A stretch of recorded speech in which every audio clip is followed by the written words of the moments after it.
嘟嘟今天的早餐鲜虾饼。这个小朋友真可怜啊，过敏原结果出来了，鸡蛋过敏，整个一过敏体质，我们还天天吃鸡蛋，哎。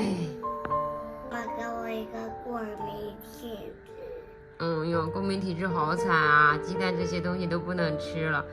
你妈也是过敏体质。我们两个都是过敏体质，但爸爸不是，你怎么没有遗传你爸爸呢？嘟嘟爸爸说嘟嘟太惨了，他那么好的体质没有遗传，就遗传到我这种过敏体质。嘟嘟的是总 AGE 是80多，标准应该是0到60嘛，然后鸡蛋也过敏，我们给他吃那么久的鸡蛋，怪不得就老是有的时候会起湿疹啊，然后咳嗽啊、喷嚏那种，有的时候也会鼻子说鼻子不舒服，其实都是过敏性鼻炎。他爸爸说让我今天自己去一下医院，把结果都给医生看一下，问一下他要不要吃一些过敏药，然后现在不能吃鸡蛋了，能不能吃其他的蛋类代替一下？我感觉不能吃鸡蛋就少吃好多的东西啊。刚给他煎的那个鲜虾饼也没敢放鸡蛋，就放了一点蔬菜，放了虾，感觉就做早餐都麻烦了。我要吃这个。好吃吗？嘟嘟他们在最那边，那里。现在已经9点半了，赶紧去医院问一下。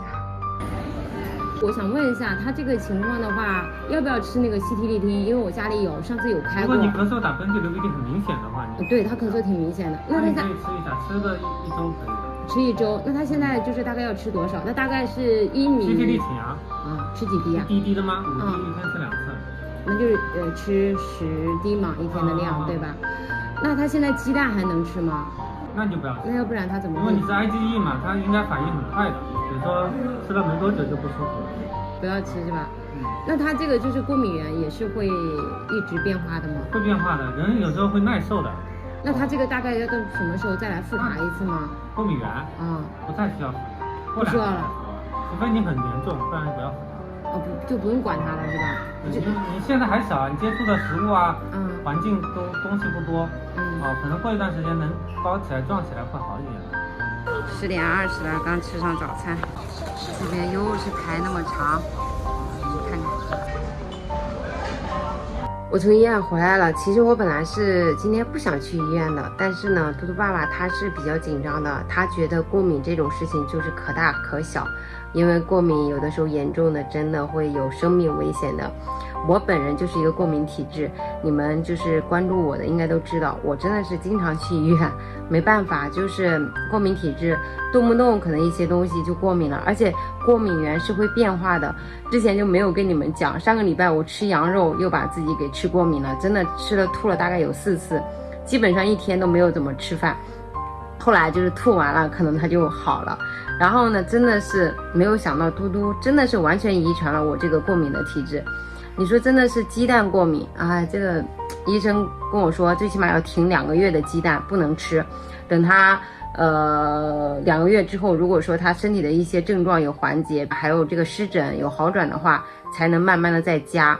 后期的话也是过敏的话没有办法的，就是脱敏这个东西就也挺难的，而且因为嘟嘟年龄也小嘛，所以医生的意思就是说，也是只能增加他的免疫力、抵抗力。等他身体好了，可能过敏的这个东西就他的那个就不会那么明显了，因为就会变得耐受了嘛。真的就挺无语的，怎么这些遗传尽挑不好的遗传呢？你说我一疤痕增生体质吧，然后嘟嘟也遗传了；我一过敏体质吧，嘟嘟也遗传了，真的是不会挑。你们有什么就是缓解或者治疗就是过敏这一块的吗？如果有的话，也希望你们分享一下给我。其实很多人都说让我去看中医，我现在就是看的中医，我而且是在省中医院那边去看的，但是也没有给出来很好的一个建议，还是靠吃西药这种。好了，休息一会儿，又准备去接嘟嘟了。今天就先分享到这里吧，拜拜。